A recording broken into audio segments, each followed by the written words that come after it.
complex, complex, complex, complex.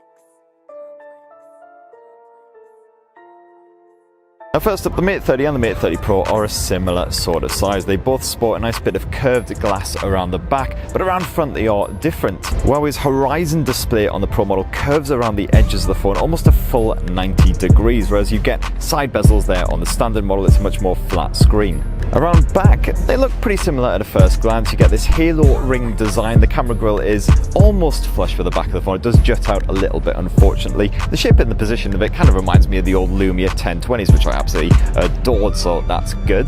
You've got a few different finishes here, from full-on glossy glass to a nice bit of vegan-friendly leather action as well, which are more durable and kind of look and feel nice. The green Pro model also sports a very funky gloss to matte gradient finish, so the bit that you hold actually feels a bit rougher, has that sort of matte texture. It doesn't get all smudgy, and it gives a nice bit of anti-slip resistance as well. The Mate 30 Pro is also IP68 water and dust resistant, while the standard Mate 30 is only IP53, so don't go getting it too moist. As I mentioned before, the Mate 30 Pro has that absolutely stunning curved screen, cuts almost a full 90 degrees around the edges. And both the Mate 30 and the Mate 30 Pro have a very chunky notch up top as well, although it's a bit slimmer on the Mate 30 as it just has a selfie camera. On the Mate 30 Pro it's a bit more complex, and this includes a selfie camera, a 3D depth camera, an ambient light sensor, and a new gesture sensor as well. You can actually scroll up and down through your websites by literally waving your hand about, and take a screen grab by literally grabbing at the air if that's your bag.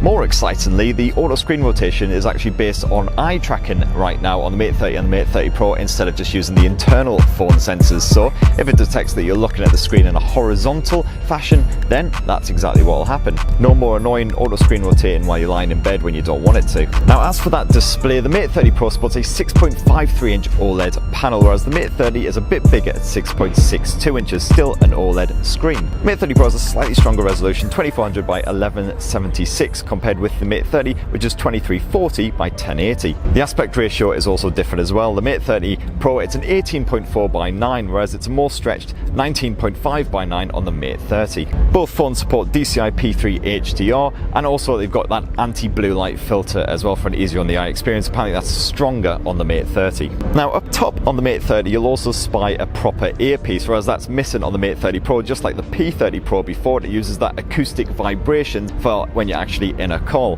The Mate 30 has that earpiece, but it still has a mono speaker output for media, unfortunately. Complex, complex, complex, complex,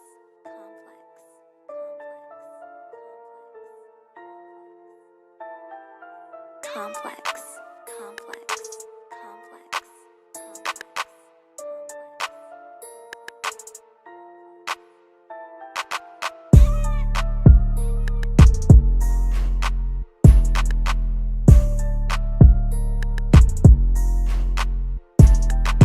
complex.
Of course, there is a bit of reverse wireless charging as usual. And what about that camera tech? Well, on the Mate 30 you get a triple lens setup. It's a 40 megapixel f1.8 primary lens with a super large RYYB sensor capable of sucking in lots of light. Your ISO level goes all the way up to over 200,000 max, and it's capable of impressively sharp macro shots as well thanks to the sensor tech and the laser focus. This is backed up by a 16 megapixel ultrawide f2.2 lens and an 8 megapixel telephoto f2.4 lens, this one with optical image stabilization built in. That gives you up to 3 times optical zoom and 30 times digital zoom. It is a very different setup on the Mate 30 Pro, though here you get a quad lens setup. The main camera is a new super sensing wide 40 megapixel primary effort with an f1.6 aperture and that same RYYB sensor as the standard Mate with a bit of OIS as well. This is backed by a 40 megapixel secondary camera. This is an ultra wide cine camera as Huawei terms it, with f1.8 aperture and an RGGB sensor. And last up is another telephoto 8 megapixel effort. This one it's f1.4 apparently according to the specs. That's got optical image stabilization built in again, and once again you can do up to 3 times optical zoom, 30 times digital. And finishing off the Mate 30 Pro camera specs, you also get a 3D depth sensor. So all well and good, but what does that actually mean for the camera performance? Well, the Mate 30 Pro can shoot up to 4K 60 frames per second video footage, whereas the standard Mate 30 can only shoot 4K at up to 30 frames per second Euros. So are you tempted by the Mate 30 or the Mate 30 Pro, or perhaps neither? Definitely let me know which one is your huckleberry down in the comments below. And thanks for watching everyone. Please do poke, subscribe and ding that notifications bell.